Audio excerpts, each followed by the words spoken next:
everyone, so today guys we are going to review this product. So this is a Samsung charger for S10 or S9 Plus. So we get this one guys from eBay, and then this is 2 packs.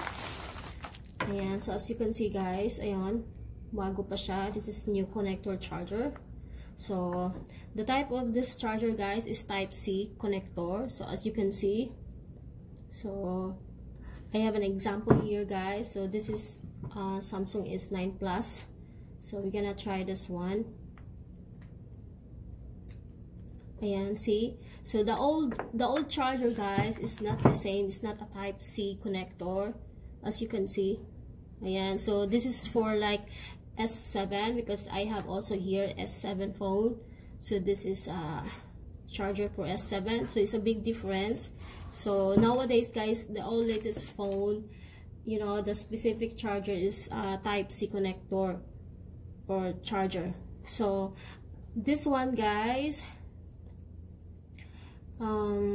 this is there is available, so it depends you which one do you like or prefer to order, because there is available for 3 feet and 6 feet, and also the last is 10 feet. So we choose this 10 feet guys, because we need you know, from the bed, so we need a long one connector charger.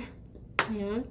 And then this is very ultra durable, as you can see, and this is also a high speed charging, and then at the same time you can bend also. Ayan, so we can bend this one. This is braided also, nylon.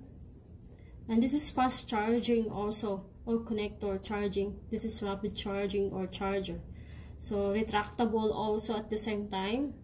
So this is a very nice, connector charger.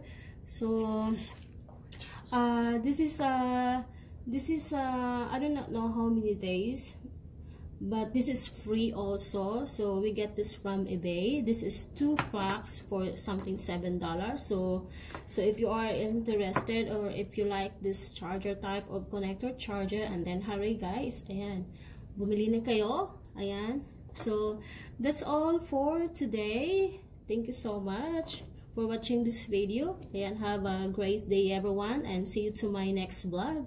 Bye bye.